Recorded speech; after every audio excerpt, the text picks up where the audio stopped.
అల్లూరు జిల్లా రంపచోడవరం నియోజకవర్గంలో రాజకీయ రగడ రాజుకుంది. ఎమ్మెల్యే, మాజీ ఎమ్మెల్యే పంచ్ డైలాగులతో మీడియా ముందు ఊగిపోయారు.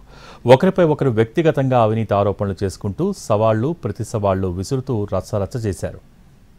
నేను చాలా మంచిదాన్ని, నేను జీతంతోనే బతుకుతున్నాను, నాకు ఎటువంటి లంచాలు తీసుకొని నేను చాలా ఇది అని చెప్పేసి చెప్తా ఉంది.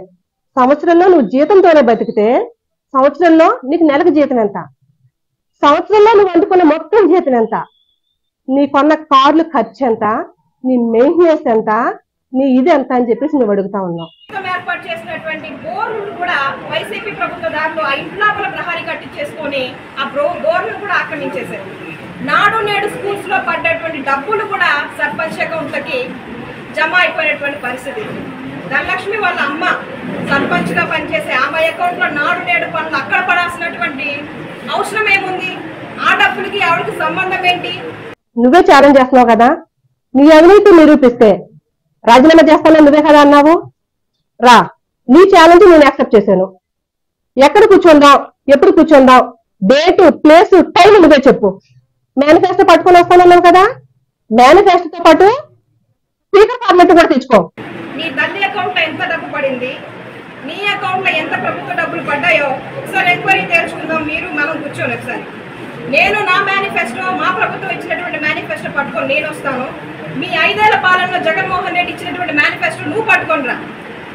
ఎవరు సంవత్సర కాలంలో ఎంత చేశారు, 5 సంవత్సరాల కాలంలో నువ్వెంత చేసావు, మీ పార్టీ ఎంత చేసింది, మీ నాయకుడు ఎంత చేసిందో తేల్చుకుందాం.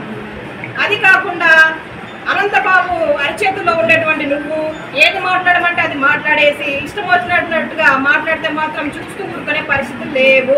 నువ్వు దానికి ఒక ఆధారం లేకుండా ఇష్టం వచ్చినట్లుగా మాట్లాడితే, నువ్వు అన్నావు కదా ఇష్టం వచ్చినట్టు మాట్లాడితే పళ్ళు రాలగొట్టానని. నువ్వు ఇష్టం వచ్చినట్టు మాట్లాడితే నేను కూడా నీకు పళ్ళు రాలగొట్టగలను. కాబట్టి ఎవరైనా ఏదైనా చెప్పినప్పుడు అది నిజమో కాదో కొంచెం బుర్ర పెట్టి ఆలోచించు. తీత బ్రెయిన్ వేసుకొని ఎవరేది చెప్తే అది మీడియా ముందుకు వచ్చి మాట్లాడుకో. మీరు తీసుకున్నారు కాబట్టి ఇలాంటి ఆలోచన మీకు వచ్చింది. మేమైతే ఎవరి దగ్గర రూపాయి తీసుకోలేదు. అవసరమైతే సచివాలయం సిబ్బంది ప్రతి ఒక్కరితో మీరు ఎంక్వైరీ చేసుకోండి. ఏ వ్యక్తి అయినా నేను ఎమ్మెల్యేకి 50,000, 1,00,000, 2 లక్షలు, 3 లక్షలు ఇచ్చానని చెప్తే ఇప్పుడే నా ఎమ్మెల్యే పదవికి రాజీనామా చేయడానికి కూడా నేను సిద్ధంగా ఉన్నాను. అంతేకాని నోరుంది కదా అని ఇష్టం వచ్చినట్టు మాట్లాడితే మాత్రం ఊరుకునే పరిస్థితి లేదు. నీకు దమ్ము ఉంటే, నువ్వు దమ్మున్నాడదని అయితే నీకు దమ్మున్నాడదాన్ని నీ ఛాలెంజ్ నేను యాక్సెప్ట్ చేశాను. నీకు దమ్ము ఉంటే నువ్వు ప్లేస్ డిసైడ్ చేసి నాకు చెప్పు, నేను వచ్చి కూర్చుంటాను. అనంతలక్ష్మి అది పట్టుకొని నువ్వు ఇంత డిమాండ్ చేసావు, శిరీష అంత డిమాండ్ చేసావు అని మాట్లాడిన ఒళ్ళు నోరు మాత్రం దవడపల్లి రాలిపోయిన పగల కొడతాను. మరొకసారి చెప్తున్నాను, ఇష్టం వచ్చినట్టు మాట్లాడితే మాత్రం ఊరుకునే ప్రసక్తే లేదు. నేను ఎవరి దగ్గర రూపాయి తీసుకోలేదు. ఈ రోజు కూడా స్టిల్ నా జీతంతోనే మేము బ్రతుకుతా ఉన్నాం. అదేవిధంగా ఈ అక్రమాల్లో పారదర్శకమైనటువంటి ఎమ్మెల్యే, మాజీ ఎమ్మెల్యే ధనలక్ష్మి గారు కూడా పాత్ర కూడా ఉండుండైతే ముందు రాబోయే రోజుల్లో ఆ ఎంక్వైరీ కూడా పెట్టించి ఒకసారి మీరు కూడా ధనలక్ష్మి గారు, మీరు మీ అమ్మగారు కూడా ఒకసారి సరదాగా సెంటర్ జైలుకి వెళ్ళి వచ్చేద్దరు. కానీ దగ్గరలో